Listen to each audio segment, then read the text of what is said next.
So how successful will The Division be at launch? Plus, how do you go about getting free Dark Zone keys in The Division? And will Ubisoft add more NPCs and AI enemies to the Dark Zone and game space? Well, Ubisoft comments about that.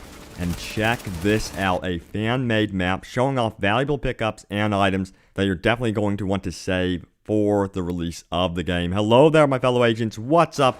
It's Robbie with Open World Games, and we're back in mid-crisis New York City yet again. So one of my biggest complaints about The Division was that the Dark Zone and world could feel very empty at times. There wasn't enough AI enemies around, especially in the Dark Zone. Now, during a live stream, community manager Yannick on The Division stated that the Dark Zone NPCs and AI will be adjusted accordingly to meet fan expectations, and that their occurrences would be increased, but not just in the Dark Zone, but the entire map too.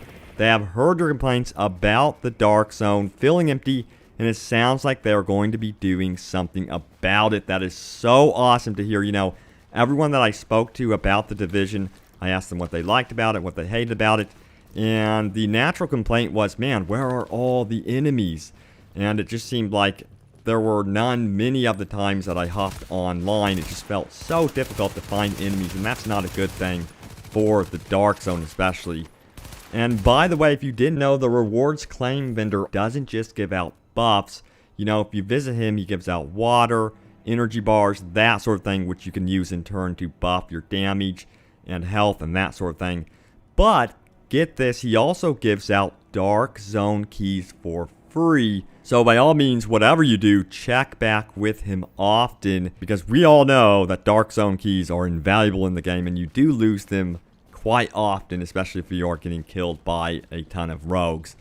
And by the way, check out this fan-made map showing off pickups of clothing items, collectibles, phone recordings, weapon parts, loot, and more. This is really cool. You can find it in the description below. But this is definitely going to give you a head start when the full game comes out, so check that out. Also, how successful will The Division be at launch, you ask? Well, according to Ubisoft Manager Director John Parks, he predicts the game will be one of the biggest new IP launches of all time, joining the ranks of Destiny and Assassin's Creed. That is saying something. Indeed, that is a bold statement. Also, the Division beta was the most played Ubisoft beta in history. Wow. And for the most part, I was really impressed with how it ran. Now, when you stepped into the Dark Zone, though, there was some chop that I experienced, so they've got to get that fixed. I mean, that has got to be fixed by the full version. But they do call it a beta, and I felt like they've done such a good job testing this game out extensively. Of course, they had an alpha, then they had a closed beta, and then a final beta, and each time you saw incremental improvement. So they are really in tune with the community's needs. Guys, stay tuned here to Open World Games for more Tom Clancy The Division.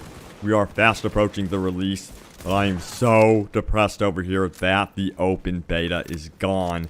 It's like I have the urge to hop on with my friends and play the game some more.